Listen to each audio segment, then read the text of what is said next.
Mayong hapon.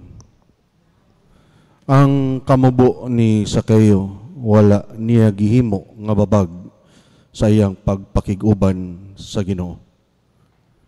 Nasahid kita nga daw sinalikway ang mga kubrador sa buhis diya sa katilingban sa mga Hudeyo. Kay daw sila nagtraidor sa ilang mga kadugo, pinaagi sa pagpangulik taog buhis nga gihatag ngadto sa pangagamhanan sa Roma o pagpangurakot pinaagi sa pagpakapin o kolekta nga sobra pa sa gitugot sa Roma. Ug ang mga kubrador sa buhis nagpaburot sa ilang mga bulsa. Mao nga dili lang mubo nga pagkatao si Sakeo, kundili usab mubo ang panglantaw sa iyang mga kababayan nga mga Hudeyo tungod sa binuang nga binuhatan.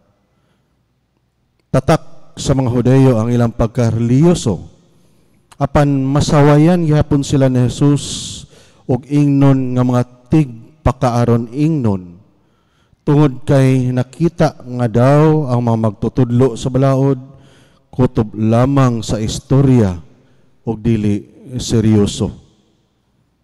Giingon ang tanan nga nakakita nini nagbagulbol. Bisan gani sila mga Hudeyo, mga Pariseo magtutudlo sa balaod, kanunay mang nagsunod-sunod kang Hesus. Apan alang kanila sa Jesus daw namisita sa balay sa usa ka makasasala nga dili unta angay buhaton sa usa ka magtutudlo o giila nga propeta. Unsa may atong buhaton kung sa Jesus magtuktok sa pultahan og muingon dinhi kumudayon sa imong balay karon. Malipay ka ba o maulaw? Jesus often dropped in at unexpected times, and he often visited the uninvited, the poor, the lame, and even public sinners. Sama ni Sakeo. Nahimo nga espesyal si Sakeo kang Jesus tungod kay iyang nakita ang pagpaningkamot nga misaka sa kahoy nga sikomoro aron lamang makakita kaniya. Nasayod ang Ginoo sa atong kinasing-kasing og tinud-anay nga pangandoy og tinguha sa kinabuhi. Ug sama kang Sakeo dili unta kita mawad-an sa pagsalig, paglaom og pagtuo.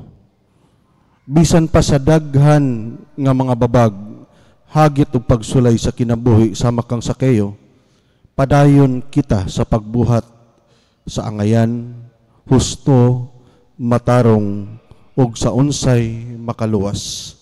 Bisan pa og dili bakha walay makakita sa atong mga buhat ug paningkamot, kay sigurado gayud ang Ginoo nasayod ug nakakita nining tanan ug andam magpaambit sa iyang kaluoy, gugma, pasaylo ug kalipay.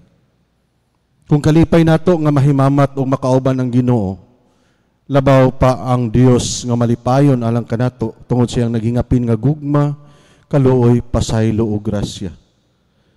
Apan nasayod kita nga ang kalipay dili lamang kutob sa pagbati, gikinahanglan usab kini nga mapakita sa tinuoray nga pagpadayag pinaagi sa atong mga maayong buhat aron dili mahimong scam o fake news.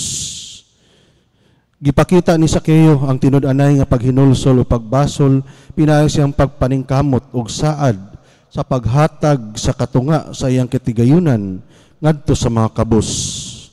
Ug gani kung nakalimbong siya kang bisan kinsa, ulian pagayod og upat kapilo.